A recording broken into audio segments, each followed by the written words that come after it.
Olá, hoje estive a refletir sobre o tema que trazia até vós para reflexão.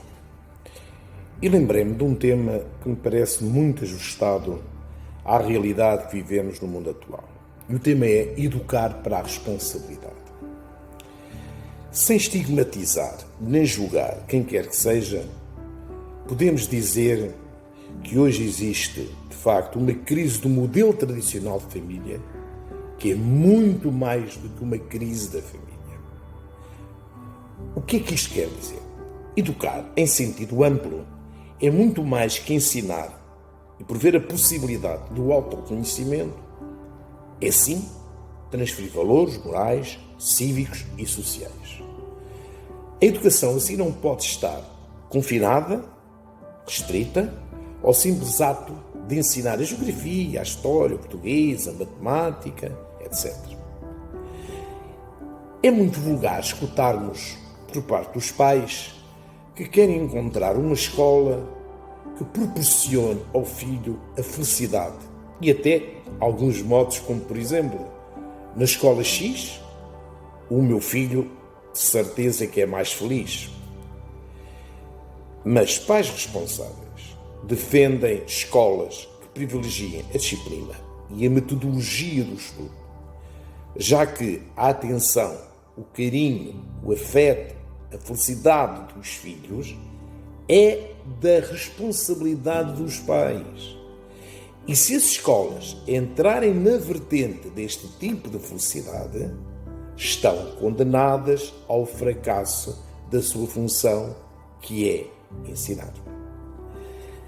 A verdadeira felicidade do aluno na escola é então receber o melhor para que no futuro seja feliz, cabendo aos professores e à escola, no seu todo, a responsabilidade de desenvolver no aluno capacidades e potencializar competências que os preparem para os desafios cada vez mais exigentes do mundo em que vivemos e do mundo em que eles irão viver. Mas vamos aqui a alguns pontos de reflexão. Meus caros amigos, a família é uma realidade complexa e sempre em transformação. A família apresenta-se como um espaço de atenção onde nela coexistem, mecanismos de conflito e de solidariedade. Todos nós temos interiorizado um modelo de família, uma ideia do que deve ser uma família. Mas a dificuldade está em analisarmos e avaliarmos a família no contexto da responsabilidade e da cidadania. Pensar a família é pensá-la no tempo, no decorrer do seu percurso de vida. A família não está cristalizada numa etapa ou num momento de vida, numa década. Não, ela é permanentemente evolutiva. Não se trata de idealizar a família. A família pode ou não ser um lugar seguro para as crianças e adolescentes crescerem. Desde o início deste século, mais em grande profundidade, porque já vinha desde a década de 90 do século passado, que a família conhece profundas transformações. As mudanças sociais penetram no interior das relações familiares, o que implica ganhos e custos sociais e afetivos para a família. A família contemporânea tem que ser relacional para que a afetividade possa integrar as regras formais entre os sexos e gerações. Nunca na escola se discutiu tanto quanto hoje assuntos como falta de limites, desrespeito, desmobilização dos alunos, situações de bullying, etc. Nunca os sentimentos de impotência e frustração estiveram tão marcantes e presentes na vida escolar. O sistema educacional, rapidamente massificado nas últimas décadas, dispõe de frágil capacidade de reação para atender às novas realidades sociais. Professores e pais debatem formas de tentar superar todas essas dificuldades e conflitos, pois percebem que se nada for feito e com urgência, Em breve, não se conseguirá ensinar e educar. Procura-se assim, com novas metodologias de trabalho, as soluções para estes problemas. Projetos multi-interdisciplinares de todos os tipos, avaliações participativas, estão a ser criadas e desenvolvidas para encontrar a solução. A questão que se impõe é até quando a escola vai continuar a assumir sozinha a responsabilidade de educar. Esta questão tem de merecer, por parte dos pais e da escola, uma reflexão, não só profunda, mas também mais crítica. Então temos que ter atenção que tem que haver mudanças familiares. Voltando a analisar a sociedade moderna, observa-se que uma das mudanças mais significativas é a forma como a família atualmente se encontra estruturada. A família tradicional, constituída por pai, mãe e filhos, tem dado lugar à existência de famílias dentro das famílias. Com as separações e os novos casamentos, o núcleo familiar mais tradicional tem dado lugar a diferentes famílias vivendo sobre a mesma estrutura sociológica. Estes novos contextos familiares geram, muitas vezes, uma sensação de insegurança e até mesmo de abandono, pois a ideia de um pai e de uma mãe cuidadosa dá lugar a diferentes pais e mães, entre comas, gestores de filhos que nem sempre são os seus.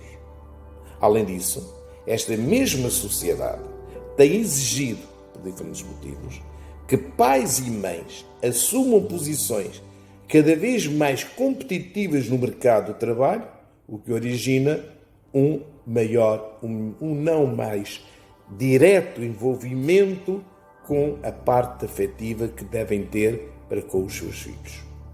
Assim, observamos que, em muitos casos, crianças e adolescentes acabam por ficar aos cuidados de parentes, avós ou tios, estranhos, empregados, ou então das chamadas amas eletrónicas, como a TV, a internet, o iPad, os jogos, etc., estando com os pais somente à noite. Toda esta situação acaba por gerar uma série de sentimentos conflituosos, não só entre pais e filhos, mas também entre os próprios pais. E daqui começa a aparecer um sentimento de culpa. E é este sentimento que, na maioria das vezes, impede o pai ou a mãe de dizer não às exigências dos filhos. É este sentimento que faz um pai dar ao filho tudo o que ele quer, pensando que assim o pode compensar pela sua ausência. É a culpa que faz uma mãe não avaliar corretamente as atitudes do filho, pois não esteve suficientemente presente para as corrigir na altura própria. Enfim, é a culpa de não estar presente de forma efetiva e construtiva na vida dos filhos que faz muitas vezes que o pai ou a mãe ignorem o que se passa com os mesmos filhos. Assim, muitos pais e mães acabam por se tornar reféns dos seus filhos.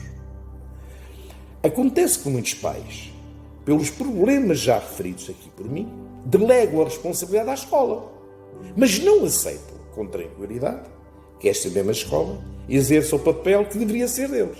Assim, em muitos casos, a escola e os seus professores acaba por ser sistematicamente desautorizada quando, na tentativa de educar, procura estabelecer limites, responsabilidades, metodologias, capacidades de estudar, etc. O resultado diz que estamos a dizer é que destes sucessivos confrontos é que estas crianças e adolescentes acabam por se tornar testemunhas de um absurdo e infrutífero conflito entre a escola e a família. E a situação pode assumir uma maior complexidade porque o próprio aluno que não suporta reconhecer a responsabilidade das suas falhas faz um subtil jogo de intriga que coloca os pais contra os professores e a escola. Por outras palavras, a família deve ser o espaço indispensável para garantir a sobrevivência e a proteção integral dos filhos e demais membros, independentemente do arranjo familiar ou da forma como se encontra estruturado. Educar não é uma tarefa fácil. Exige muito esforço, paciência, tranquilidade, amor, dedicação, entendimento. Existe saber escutar, mas também fazer calar quando é preciso educar. O medo de magoar ou decepcionar o filho deve ser substituído pela certeza de que o amor também se demonstra com firmeza no estabelecimento de limites e responsabilidades. Deve-se fazer ver às crianças e aos jovens que os direitos vêm acompanhados de deveres e, para ser respeitado, deve-se também respeitar. Mas para que esta discussão não se torne por demais simplista, é importante entender que, quando se trata de educar, não existem fórmulas ou receitas prontas, assim como não se encontra em lugar algum soluções milagrosas para toda esta e complexa problemática.